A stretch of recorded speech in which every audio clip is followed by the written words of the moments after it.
Which means Dave got here last. He's in the front room. Good afternoon. It is Thursday, May 27th, 2021, 4:30, and we're calling to order the Planning and Commission meeting for the City of Milwaukee. First item on the agenda is the approval of the minutes for the April 29th meeting. Any corrections, additions? I'll offer a motion to approve. Second. All in favor? Aye. Opposed? Minutes are approved. Move on to the public hearing portion of the meeting. Consideration of the application of Eric Bodie on behalf of the Zen Frank Lib LLC requesting a conditional use permit to allow location for, thank you. 4 apartment dwelling units in a B3 general business zoning district on property that is legally described as 7.5 feet by 70 feet on lot 9 and all of block 8, lot 8, block 64 north of Center Street. The address is 126 North Minnesota Street. City report. Okay.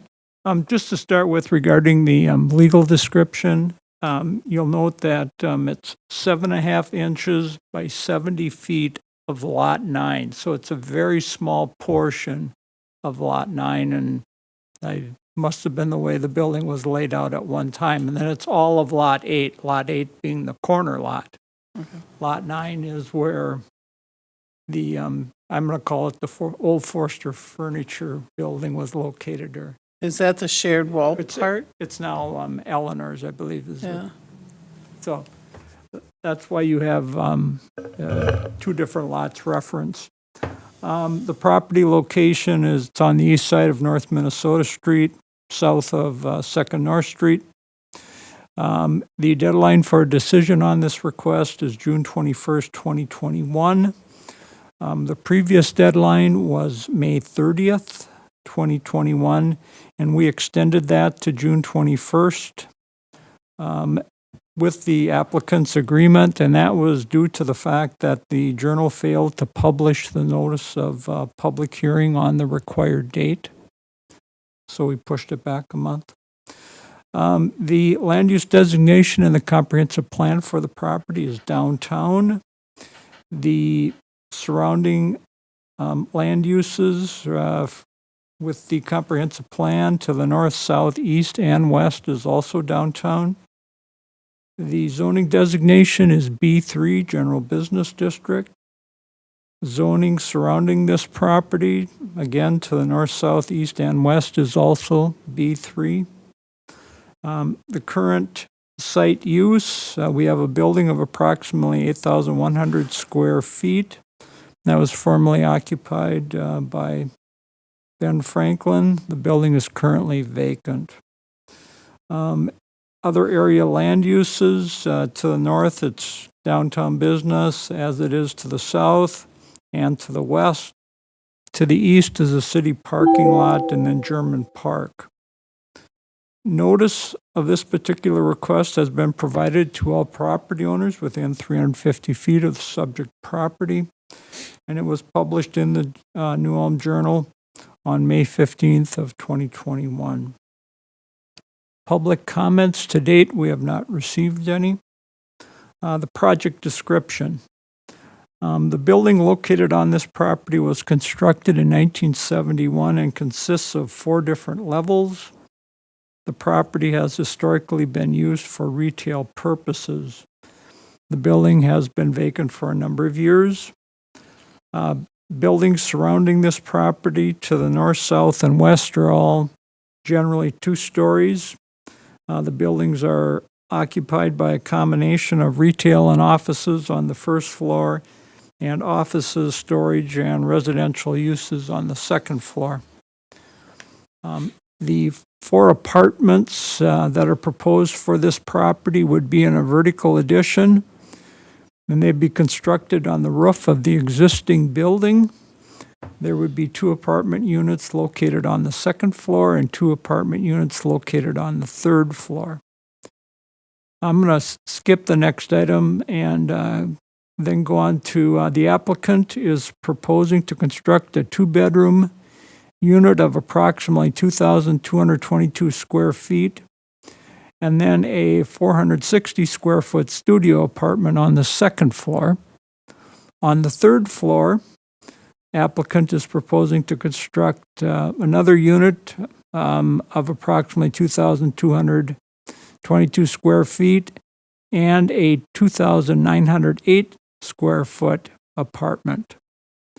On the second floor, the applicant is also proposing to construct a restaurant and a roof deck, and a conditional use permit is not required for those uses. And later on in the attachments, attachment 4 provides information on the project, including floor plans, as we've previously described. The apartments would be set back from the front of the building approximately 52 feet. The first floor of the building is proposed to be used as a wedding and event venue. City code requires 1.5 parking spaces per dwelling unit. This project then therefore would require 6 parking spaces. The applicant is proposing to locate those 6 parking spaces underneath the first floor of the building, so it would be at grade from the parking lot area. So you drive in on the parking lot area directly into the garage location.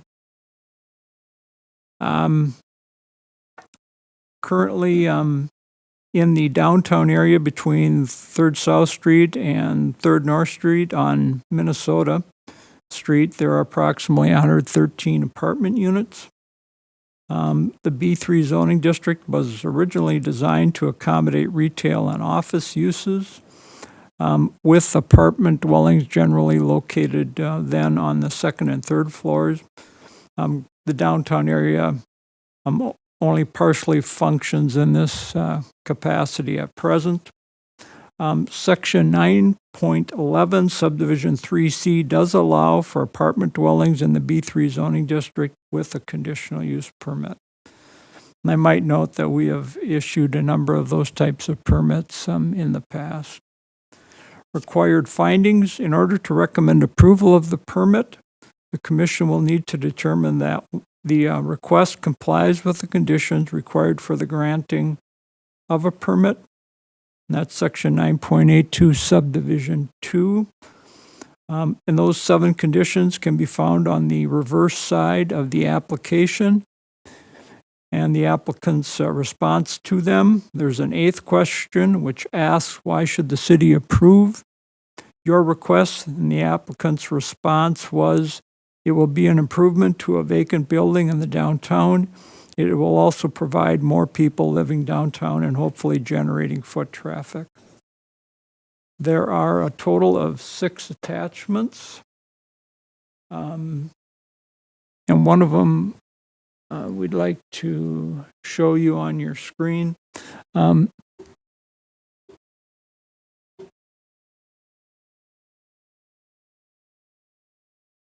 Okay, so the first attachment 1 is the application. Attachment 2 is the site location map. Attachment 3 is the zoning map. And this is attachment 4.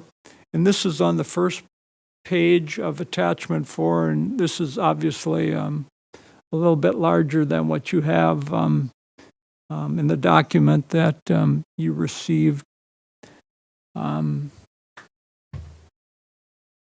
Anybody have any questions about that particular rendering and the location of the apartments? John, could you maybe describe, the apartment location? Sure. So the proposed second floor apartments would be right here, and then built right above that would be the third floor apartments up here. There's the patio, deck, and then the restaurant would be in the back corner to the southeast.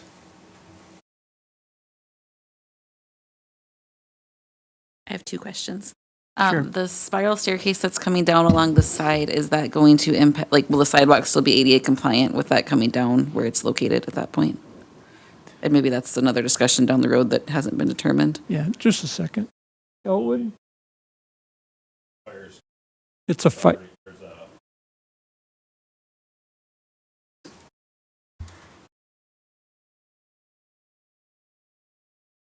That would Zabel building official. There's already a staircase coming down the side there.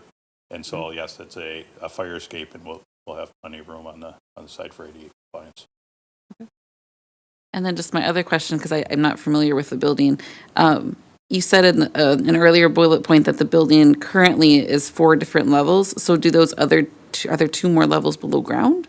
Or where are those, or is that a mistype? Like, where's? Okay. It's like No, a that's split correct. house. When you walk into the building, there's an elevated floor that's at the back of the building. And so you can either go up, you also can go down. If you go down, that will be I believe, the future parking area. But from that level where the parking will be, you can go further down. And Okay. that was a storage area for the building, when it was used for retail purposes. That makes more sense. Thank you. I can tell you what was on every level. There's actually another level that was Clem's office off the second floor. Upstairs, yeah. Okay. Very cool. The staff would recommend, attachment 5 is an aerial photo identifying surrounding properties. And then attachment 6 are, I think we got 4 ground level photographs kind of surrounding the building. I do have one question about the restaurant, and I'm assuming now that, is there going to be deck seating out there for the restaurant also? Or is it just a patio? I think that's a question I'll let Restaurants. Mr. Bodie answer. And maybe what we might do is if we could just hold Okay. maybe that question and get through the staff report, and then That'd be we'll fine. have Okay. him maybe answer anything else as well. Okay. Item C is staff recommendation. Staff would recommend approval of the request for the following reason. The request complies with the conditions required for the granting of a conditional use permit. 2, the proposed use is of the same general character as other uses in the downtown area. 3, the comprehensive plan identifies the downtown area as a mixed-use district. Residential land uses in appropriate locations would be included in this type of land use district. 4, one of the goals for the downtown area is to allow additional housing in the downtown area as a means of expanding the market for downtown businesses and as a source of new investment. That also is from the comprehensive plan. And then 5, there has been continued interest in residential units above the first floor of buildings in the downtown area. And then 6, apartments are frequently found on the second floor of downtown buildings. So residential living in the downtown area is something that we are seeing more requests for and therefore more dwelling units. Conditions, the applicant will pay the cost to record the permit with the Brown County Recorder's Office. 2, the applicant will provide on the property 1.5 stalls of parking for each unit. 3, any change in the parking arrangement shall receive prior approval from the Community Development Department. And we would like to add a 4th, and that would read that the 4 dwelling units will generally be located on the subject property as shown in the building plans prepared by RDS Architects and dated May 14th, 2021. So we want to, generally locate where those units are going to be. Then you are provided with 2 motions, one to approve and one to deny the request.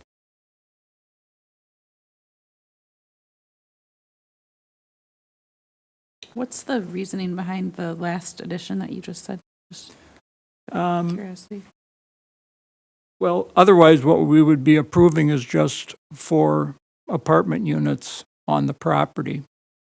And so I suppose if someone wanted to, they could put all 4 on the first floor, because we're not saying where in the building they should go. And so I think what we're saying is these are the building plans, so let's follow the building plans as far as where the apartments are located. Makes sense. Subject to approval if something should change? Well, obviously, the applicant would have the ability to, petition the city to change that particular requirement, sure. Does anyone have any questions for Eric or other? Well, we have one already, so Eric, I did have one other question. State your name and address, please. Eric Bodie, 304 South German. Thank you. Again, my question was, are we allowing, is that restaurant seating out there? It's just a social area? Yep, so it'll be restaurant seating 3 seasons, so spring, summer, fall, it'll be used for restaurant seating. And the wedding venue can also use it for their piece, so Okay, it'll be kind of a dual purpose deck, yep. In the winter, it shouldn't really have much up there, so. no. Question on that would be, the restaurant would be open only when the event's going on, or would it be open all the time and catering to the event crowd Sure. when events are there? Yep, so two separate entities, actually. So, yeah, they won't have anything to do with each other. So the restaurant's going to be run by one individual, the wedding venue's ran by another, and the roof deck will actually be split use between them on just the Friday, Saturday night part for the wedding venue, and then the restaurant is going to have their specific hours that they'll use it. So it's 2 totally separate ones. Yep. Eric, what kind of seating capacity are you expecting for the restaurant? I'm just trying to get my head wrapped around about what size the place is going to be. Sure. So the square footage of the restaurant is about 1,900 square feet total, including the kitchen area and stuff. So it's a pretty unique concept when it comes out. You'll see, but there's only seating in there for about 22 people in the actual restaurant itself. Okay. But as you expand out onto the roof deck, there's about 100. The occupancy load there is about 170, 165. So Okay, thank you. it being that many people up there. Would the access to the restaurant be just from the inside of or would it be accessible? Because I didn't see any plans, but Sure. you'd go inside, up the stairs, or take the elevator up to the second floor. So as you look down the side street there's a side entrance that you'd walk in. So right there's a staircase that goes up all 3 levels. There's an elevator that goes up. So that's how you would gain access to the second and third levels without going through the front doors of the actual wedding venue. if meals would be prepared where? Sure. So the restaurant has its own kitchen inside of it, so that'll have its own. The wedding venue itself, in the lowest level, has a catering kitchen inside of there, and so they'll be utilizing it that way. Yeah, I did see that there was a catering kitchen there, and is that catering for general other things besides the event So center? just for the wedding venue. Just Yep. for the So wedding it's venue? going to be set up for their caterer to bring. It's set up for that specific caterer to bring in Okay. food and cater the wedding or the event. Yep.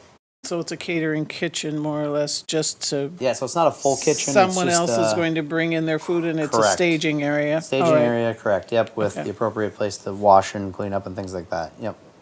Is there a loading and unloading area besides the garage, or do these people that are bringing their food come into the garage area? So Is there they'll enter off parking? the side as well. So you'll come in off that side street, which is would be at grade to a kind of an atrium area there, where they'll be able to take the elevator or the stairs down to that lowest level.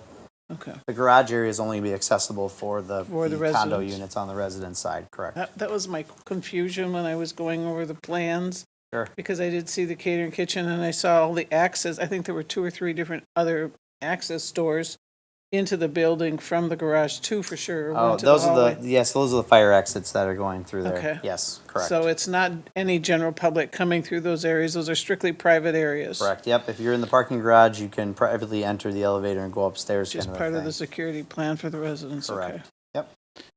Okay. Okay. What is the capacity for weddings within the building? So right now, from a weight load capacity and a fire code capacity, it's just shy of 400 people inside.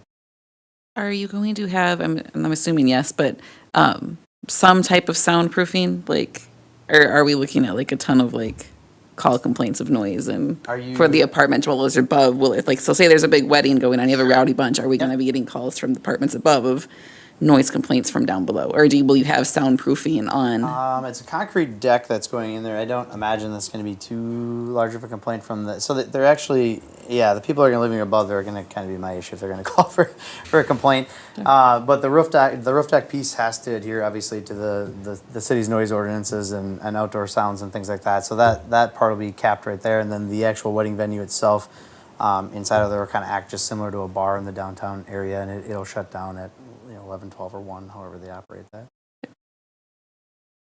Guess I have a question in regards to, for the caterer, if the caterer is going to be entering in from the side street there, are you going to be asking for a restricted parking there that's a loading zone, or are they going to be double parked, or? Currently, right now, there wasn't a request for that. Obviously, if the tenants decide that that's the route they want to go, I'm sure we can come and make that request. But right now, I'm that just hasn't been. trying to think out loud, if there's parking there and there's an event and a caterer's got to get in and out, or, are we going to be trying to double park on the street, or, Yeah, I didn't think about that. That's a in good those point. regards, Yeah, that was part of my question. that's just, because I'm thinking, Yeah, I'll caterer ask pulls them, up, how are they going to park, Yeah, I'll to ask get the ladies. access to get to the property,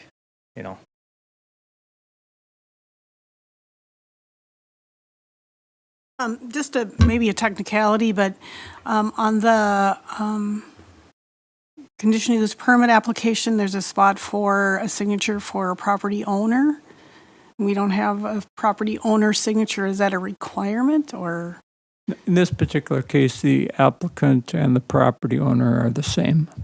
So in that Okay, so- instance, we don't Oh, require I a thought second signature. Okay, I thought Zen, because it says property owner is filled in if it's different than the applicant, and it said Zen Frank Lib, but that's you?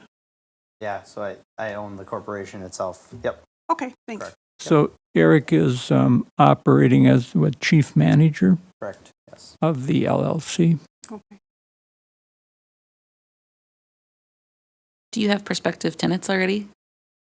Yep. So the main floor wedding venue, there's a couple gals that are going to be running that already, or they're putting that in there, and just doing a build out for them. The 4 units upstairs are spoken for already, and the restaurant is filled. So the building is occupied completely. Very good. I think it's an interesting design. That's cool. I like it. Are there any other questions, comments? Guess I would just Yes, echo I the, got a question with regards to the artwork on the side of the building. Is that going to stay, or is that The So I've been flags? So I've been working with the city to remove it and relocate it. So one of them has been removed already, and the other 3 they're very, very heavy if you haven't seen them. So when we're bringing a crane in to put the precast concrete in, they're going to take those signs down. And I think you guys are relocating them to a facility Yeah, that the city to the has material distribution center. That's where the one went, and the other 3 will also go to that location, Storage. storage. Were Until, they city-owned? They were a gift. well, New Ulm Business Districts, which no longer exists, generated the funding that paid for the, construction and then installation of the panels, and they no longer exist. And so I guess we are by default, the entity that, The proud owner of, yes, okay. since he didn't want to keep them. Eric, I just want to commend you on making an attempt here at utilizing one of the buildings downtown that's been empty for a long time, and I think everyone would agree it's a crying shame what ended up happening with George's Ballroom, and we just don't need to see any more of those happen in town, so thank you. Thank you. Yeah. Is this still connected to the city heat and the whole this steam thing? Yep, it does have the opportunity to use the steam lines. Yep. But it also has its own independent? No, so Air currently the current It's part currently of is the heated steam with steam tunnel inside thing? of there. Okay. Yep. So it does have access to steam, Okay. sewer, water, and Okay. yep. Correct. Any other questions, comments, motions? Would move to approve the recommendation of staff with the conditions laid out. and the additional condition that was mentioned today. I'd second. Okay, we have a motion and a second to approve with conditions. Is there any further discussion? All in favor? Aye. Opposed? Motion carried. Congratulations, Eric. It's a fine addition.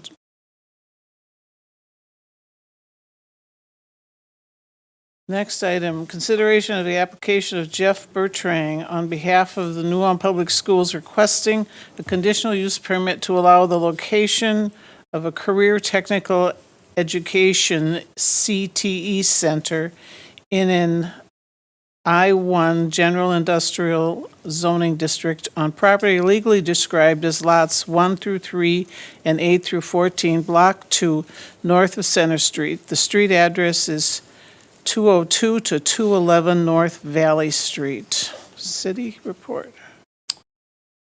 Just to start off here, I want to make a couple clarifications. This property that the application has been taken on is in the I-2 General Industrial Zoning District. And then for the purposes of this application, the address would actually be 200 through 226 North Valley, and then 201 through 211 North Front Street. Thank you. Property location, this building is generally located north of 2nd North Street and south of 3rd North Street between Valley Street and the alley to the east. The parking area is located north of 2nd North Street and west of Front Street. The deadline for a decision on this application is June 27th, 2021. The comprehensive land use designation for this property is industry. Surrounding land uses around this property to the north is industry, to the west is public, semi-public, to the south is industry, and then to the east is industry. This property's zoning designation is I-2, the General Industrial District. Surrounding zoning is to the north, south, east, and west is I-2. Current site and land use. The building complex was formerly occupied by Windings, and now it is currently vacant. Current land uses in the area include to the north, business and industrial uses, to the west, the city public utilities, the Canadian Pacific Railroad, and then German Park. To the south, we have more industrial uses, and then to the east, we have residential and industrial uses. Notice was provided to all property owners within 350 feet of the subject property and published in the Journal on May 15th, 2021. For public comments, to date, we do not have any comments. For the project description, so the applicant is proposing to use the property to locate the New Ulm Public Schools' new CTE, or Career and Technical Education Center.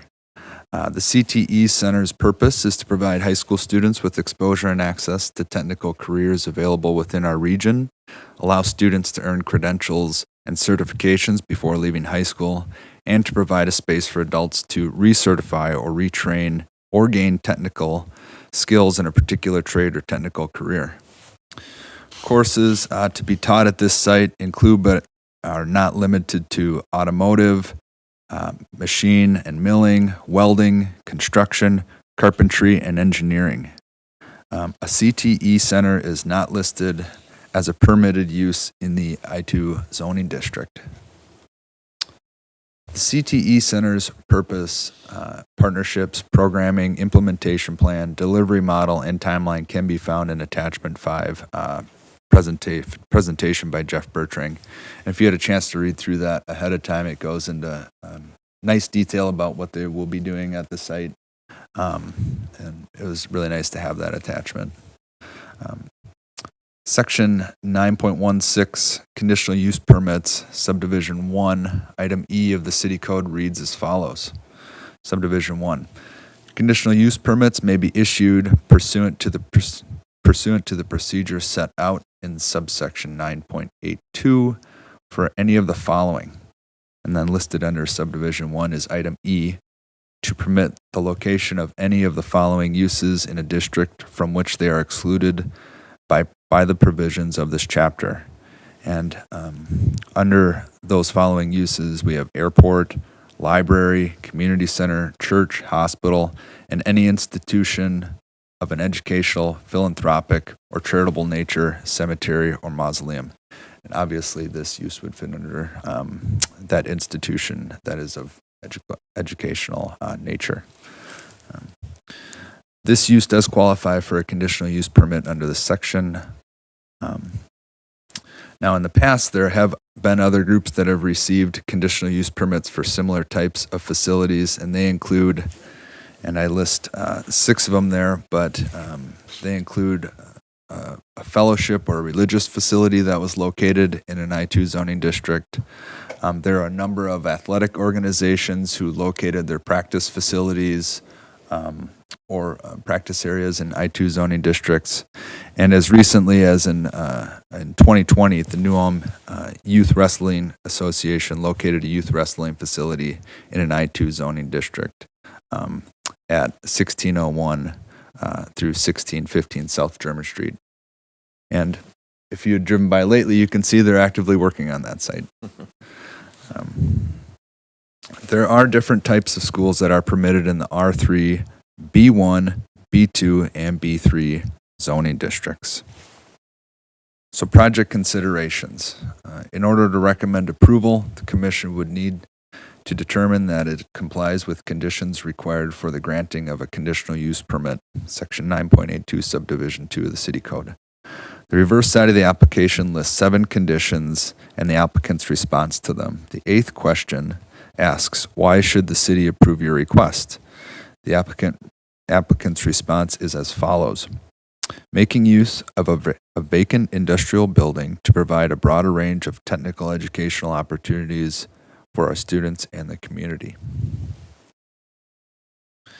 In your packets, there are 5 attachments. Attachment 1 is the application. Attachment 2 is the site location map. Attachment 3 is the zoning map. Attachment 4 are ground level site photos. And then attachment 5 is the presentation by Jeff Bertring. Staff recommendation. The staff would recommend approval of the request for the following reasons. 1, the request complies with the conditions required for the granting of a conditional use permit. 2, the city has allowed different types of educational facilities to be located in industrial zoning districts with a conditional use permit. 3, the use is compatible with surrounding industrial land uses. 4, the city staff is not aware of any problems associated with this type of facility in an industrial zoning district. And then 5, the city has had a history of allowing youth sports organizations as well as athletic and fitness businesses to locate in industrial zoning districts. Staff would recommend 2 conditions for this conditional use permit. 1, the applicant property owner will pay the cost to record the permit with the Brown County Recorder's Office. And 2, the applicant property owner and any users of the property will not use the alley right-of-way for parking purposes. And then we provided 2 potential motions, 1 to approve the request and 2 to deny. Mr. Bertrang is here, and if you would have any questions, I'm sure he'd be willing to address them. Thank you. I have one comment for Mr. Bertrang. The timeline in the presentation on attachment 5, the dates don't appear to be correct. They don't quite add up. It says that they'll be acquiring the property in winter of 2021, but they'll be starting classes in fall of 2021. So that doesn't quite. That is true. We got the property. Excuse me. Do you want to step up to the microphone, introduce yourself, and state your address, name and address? Jeff Bertrang, 414 South Main Street. Thank you. It actually is correct. Winter of 2021 is when we got the property. In the fall of 2021, which is coming up, is when the first classes will start. Okay, so you're thinking January 2021 is when, okay. Yep. Got it. Thank you. That's not how I was looking at it. While you're there, this is the perfect opportunity. Does anyone have any questions, comments? Jeff, just curious, with the moving of equipment down to the former Windings building, will that free up space at the current high school location for more growth for other programs, or won't there? Potentially. Okay. Excuse me, Mike, potentially, but the 9th and 10th grade students will still have those classes up there as well. Down Okay. at the CTE Center, it'll be more on the higher level credentialing programming. Gotcha. Okay. Jeff, are you envisioning that the students will just drive themselves there, or they'll take a bus there daily then? Yes. Those that can drive and have that ability can drive, but we are going to have a bus shuttle system. We're not going to say you have to have a car to get there. I don't know if we have any concerns about where a bus would be dropping off at all for this, or not really? The plan would be the kids in the back parking lot, whichever side that is, with the newer parking lot. That's the Front Street. Front Street side. That's where the student parking. The bus would come through the alley, unload the kids at that door entrance, which we used to be the employee entrance. Okay. And then move through. How many total students what's your maximum capacity going to be? We never calculated the max capacity for that building. It's a 30,000 square foot building, so there's plenty of potential for all the programs. You look at it between 15 to 20 students in a program because of the space and the equipment. You have 6 programs going on at the same time, and there's other classrooms going on, so there can be quite a few people in that building at one time. And this is a day and nighttime, obviously, with adult education. Is community, Community ed education. going to run out of it also? Yep. And then potential weekend classes. Okay. Have you started then the course registration? That's marked for spring, so has that started already? Yes, the high school students registered. We have the course numbers. We have the number of sections figured out. We're just trying to put together now the final schedule of who goes where, when, and inside the building.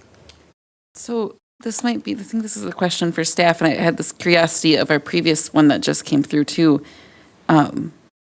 Why are we getting this request so late if registration's already started? And same in the Bodie circumstance, plans are already drawn before, like, what if this was to get denied and then you've already purchased the building, you've already had class registrations? Is that something on our end that needs to be addressed, or where is that happening for that communication? And same with the project before that's already been acquired and designed and. Well, with the previous request, Eric's left, Gone. yeah. I don't think he closed on the property until April 15th, so Okay. he technically couldn't apply.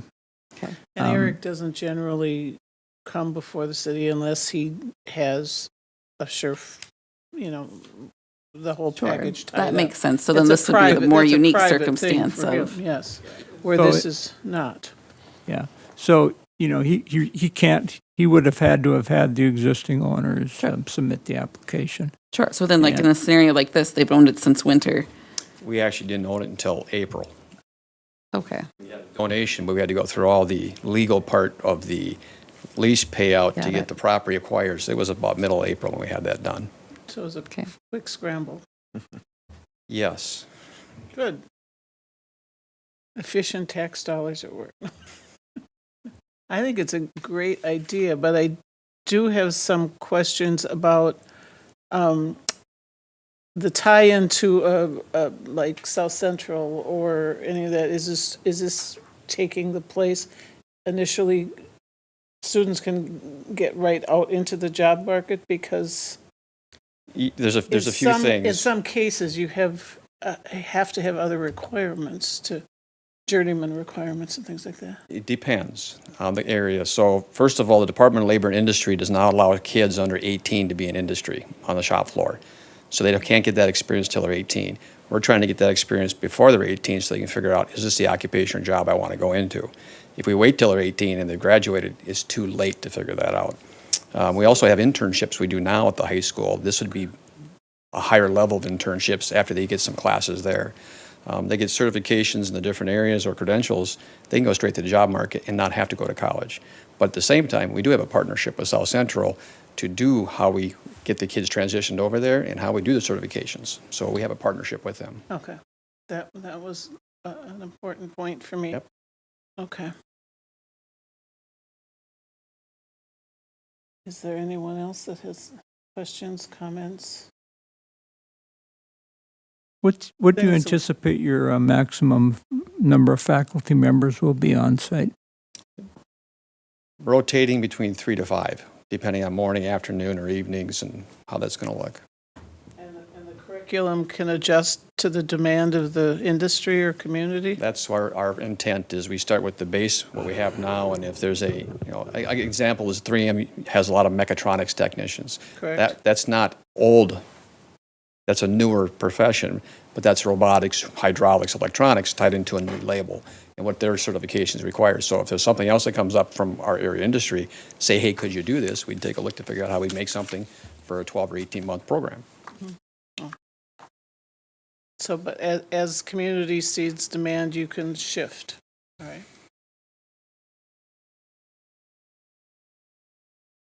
Anyone else with any questions? Be awesome. Do I have a motion? I would make a motion to approve with the conditions that were listed by staff. Second. I have a motion and a second to approve with conditions the request for New Ulm High School. Is there any other discussion? All in favor? Aye. Aye. Opposed? Motion is carried.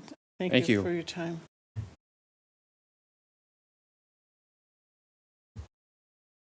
Closes the public hearing portion of the meeting, and the next item on the agenda is consideration of approval of the preliminary plat of Milford Heights, 4th edition. Okay, in this particular instance, the applicant property owner is Erickson Construction and Development, LLC. The current legal description of the property is Lot 4 and 5, Block 3, Milford Heights, 1st edition. Street address is 637 to 641 Fender Drive. So each address goes to a separate lot. The property is generally located west of Fender Drive and south of Beinhorn Street. Deadline for a decision on the plat is September 17th, 2021. Comprehensive plan designates the property for low-density residential. Surrounding comprehensive plan designations, to the north and east, it's low-density residential and park and open space, and to the west and south, it's low-density residential. Zoning is R1. Surrounding zoning is to the north R1 and RA. Same thing to the east. And then it's R1 to the west and south. The current site use, it's vacant, both lots. Current area land uses, we have single-family dwellings and open space, townhomes, and vacant property to the north. To the east, we have single-family dwellings and open space. To the west, we have townhomes, twin homes, and single-family dwellings. And to the south, we have single-family dwellings and open space.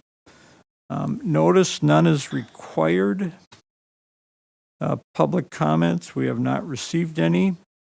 Utilities, the only utility that's not in Fender Drive is the natural gas and electrical. Otherwise, these lots are ready for development. Comprehensive plan does not designate a park within the platted area. Project description. As noted previously, it consists of 2 existing lots. The plat would reconfigure the 2 lots into 2 new lots with more equal lot widths. To accomplish this, the existing Lot 5 is reduced in width and the existing Lot 4 is increased. And so the current property line between the two is moved to the north. The site is flat. The total platted area is 0.46 acres. There is no parkland dedication fee since the number of new lots platted has not increased. The location of any existing utility equipment or lines would be done at the owner's cost. Current subdivision requirements, previous variances granted, lot dimensions and lot areas provided on the plat are as follows. So our existing standards are provided, and it's 8,000 for lot area, 65 feet of width, and 125 feet of depth. the current lot 4 is 7,747 square feet and a lot width of 64.8 feet. And then the side property lines remain the same in both the new and the current, and that's 140 feet. So Lot 4 had to get 2 variances when it originally was laid out. Lot 5 is 12,087 square feet, and the lot width is 100.6 feet. So the new Lot 4, Lot 5 are identical. 10,019 square feet, 80 feet lot width, and the side or the lot depth is 140 feet. So the lots comply with city code requirements. Attachments include the preliminary plat, site location map, site map, and then a zoning map. Staff would recommend approval of the preliminary plat with conditions since it complies with city code requirements. The conditions are pay the platting fee of $210. That's a base fee of $150 and $30 per lot, and then provide an electronic file of the plat in an AutoCAD 2016 or newer format. And then 2 motions are provided to approve or to deny.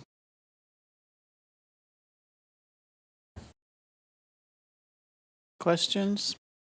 Comments? Pretty cut and dry. I think Yeah. so. I don't see anything. It's too bad they had to have 2 variants for the last time. Well, that's all. That was part of the original affordable Yeah. housing project that Okay. took place at that location. They wanted a mix of lot types, Okay. and they wanted lots that were smaller in size. I think with the hope of being able to provide housing that would be available to, a different income group. And then they had some larger lots, and the idea was to kind of get a mixed Commingle. type of residential area. And obviously it didn't work out. Okay.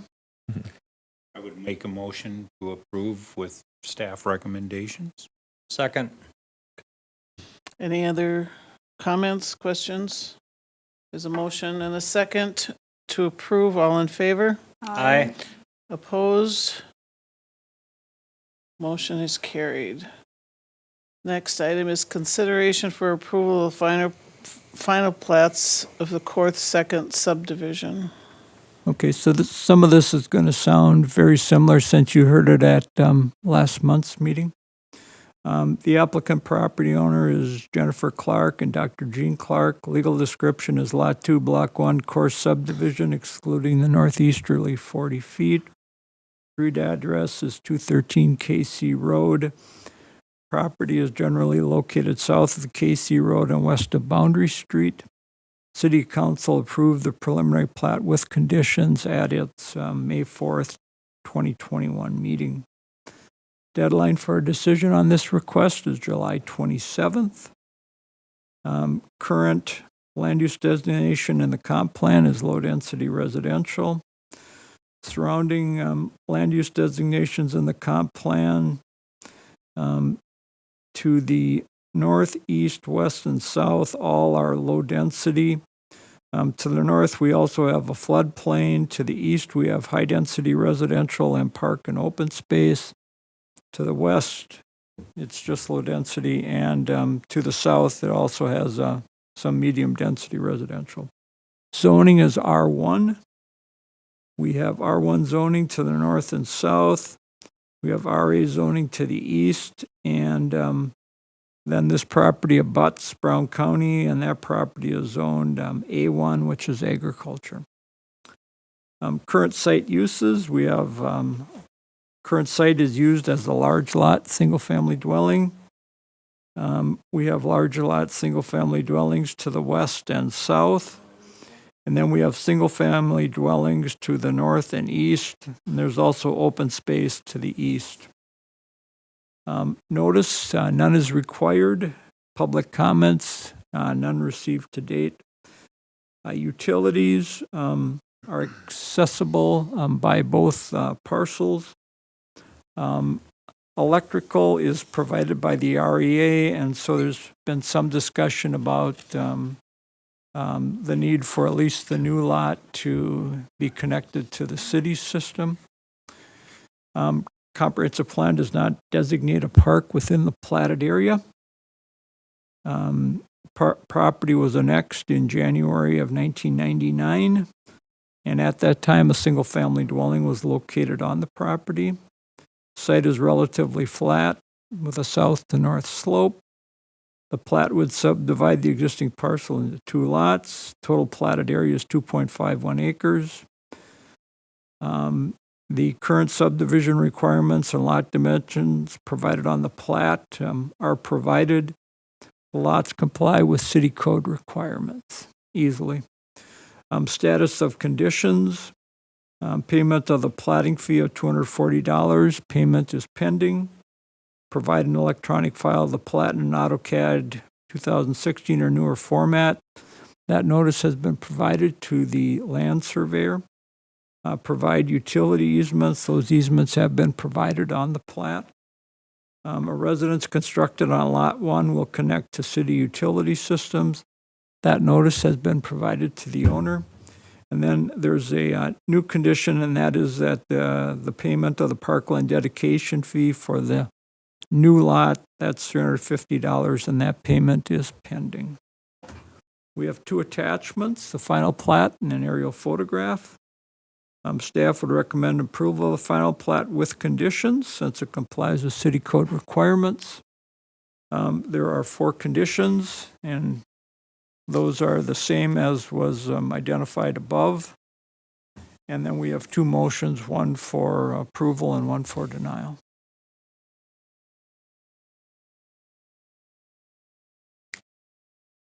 Are there any questions for Dave? I entertain a motion. Motion to approve with staff recommendation. Second.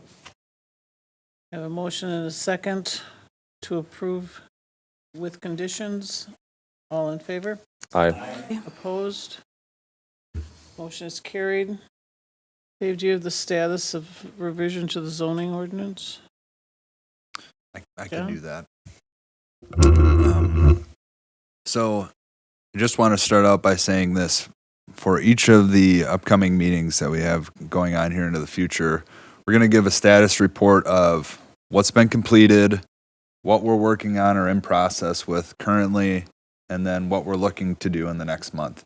So trying to just have that format so we can update you on a consistent basis and you can see how we're proceeding forward.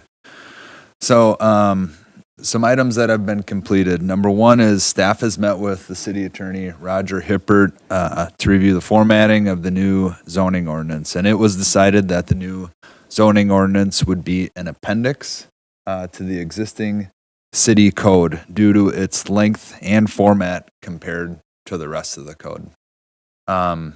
It's a substantial document.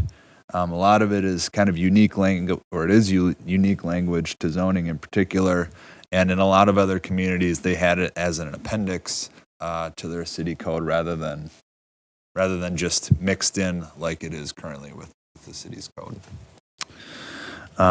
Secondly, it was decided that this ordinance would be organized into chapter leading, followed by section, subsection, and so on. So when we refer to definitions, let's say that would be chapter 13. And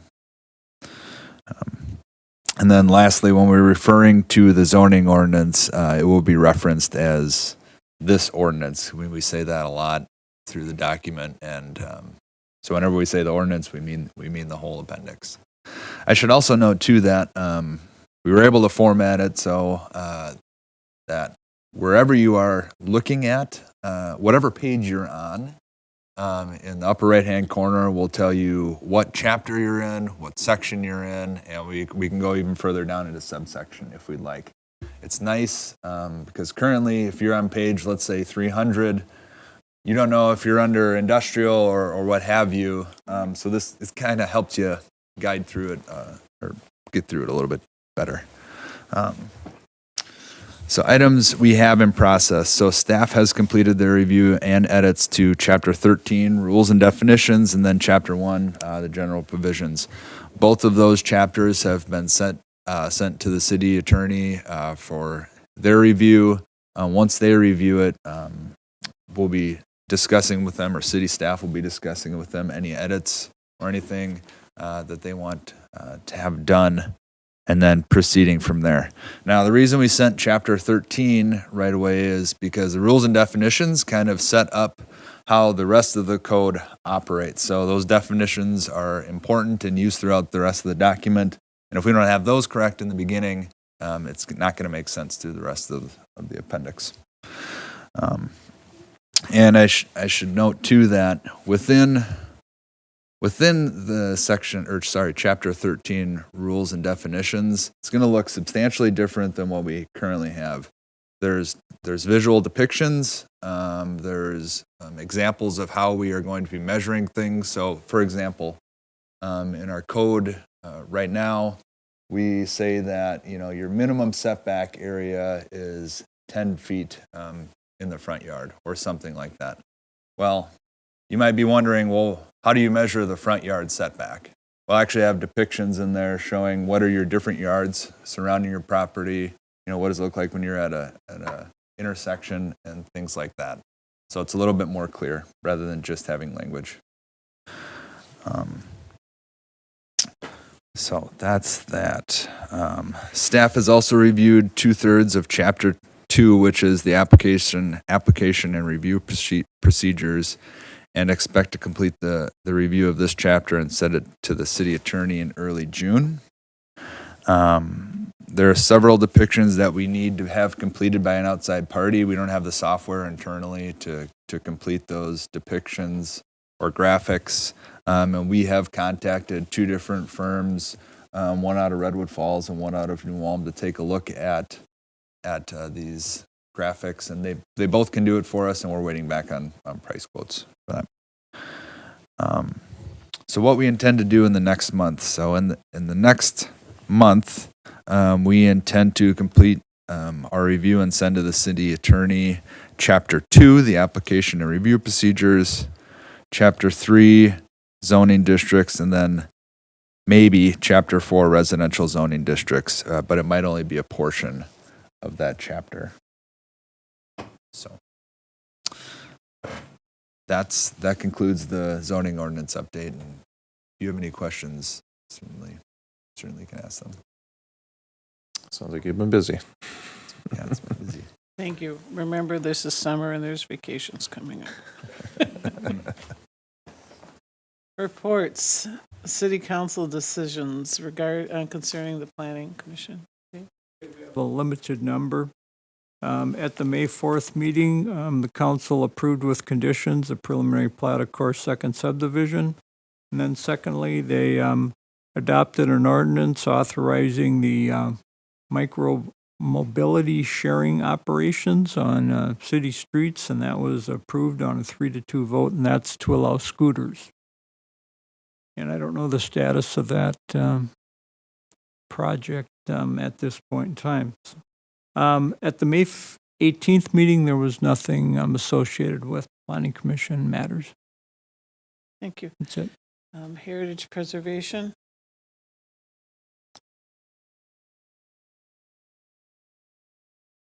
We had 2 design reviews. One was for the old House Shack grocery store for new awnings and signage. And then the other one was for Riverside Park building for new windows installation to coincide with the curvature of the upper part of the window and everything. Okay. So that was it. I have a question for you. I had a comment. Someone had asked me the last time that the Heritage, your group, reviewed like the guidelines and things like that are involved, and if and I didn't know the answer to that. As far as like when you're going through and someone maybe wants to put up a painting or they want to do a windows or a deck, like my assumption is there's a series of guidelines that you're looking to see if they're meeting and things like that. And they asked me when was the last time that had been updated and reviewed. When did we just do that? 2018, 2017? I'm going to say late 17, early. That was for the downtown district. Those guidelines were updated. Right, we just updated it because it was, Yeah, it would have been 16 or 17, Yeah, somewhere in and I there. was off before we got the final printed document, I think, so that would have been 19, 18. that we- 18, I think it was, yeah. That, but it was done in 17, Correct. yeah. Yeah. And as far as you know, have we had to turn down or turn away any projects because of that? Like, have there been a large number of people wanting to do things that they can't or have to jump through a ton of hoops or? Well, there's been a few, I mean, there were things like lighted, things that didn't fit, lighted signs that didn't get approved. Otherwise, generally, it's, you always try to work with the people, but there are certain things, if you're gonna put it right in the middle of downtown, it can't. Like the guy from the lamplighter wanted to put the lamplighter sign in the alley because he got the lettering from Hutchins, the closed Hutchinson restaurant. Technically, it didn't comply with the guidelines because alleys now are almost to the point where they need to be included in the guidelines, and they have been now included in the guidelines. And that was approved because it did fit into the character of the place that it was. One sign was disapproved because it was backlit plastic and it didn't fit in with the guidelines. Yeah, It was the a fitness center. fitness center Yeah. thing, and it was in an area that it just didn't fit. Right. So there are things that are allowed and things that aren't.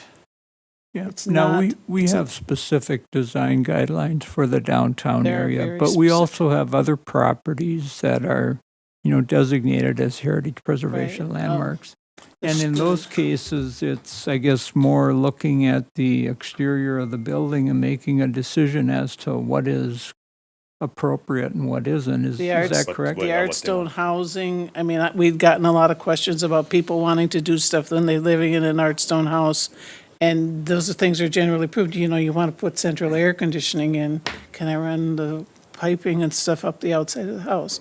Yeah, because, the farmers' homes weren't air conditioned, but you have to allow air conditioning now. But try to place the unit in a discrete area, that kind of things. Yeah. But, And generally, the ones that are laying out in the residential area right? are putting back what's there are very similar to Right. what's there. Yeah, like the Melgus Bakery, you wouldn't want them to tear all the windows out, or you wouldn't want them to do specific things, but anything in the interior is probably fine. And I definitely understand that, just more making sure that this isn't something that's becoming a hindrance to any economic development that could be for the better in the downtown central district or within the town as a whole, and that this is still something that's for the betterment. Depends on who you talk to. I mean, I don't know a The lot of questions them that came up with certain things that were said no on this, but then you have really great developers like the bank, the new bank that just was built downtown, and they really came with a plan that fit into, most of the developers or people that are doing things in the city of Nome already know the guidelines, and they really do try to comply with that, I think. For the most part, yep. Okay.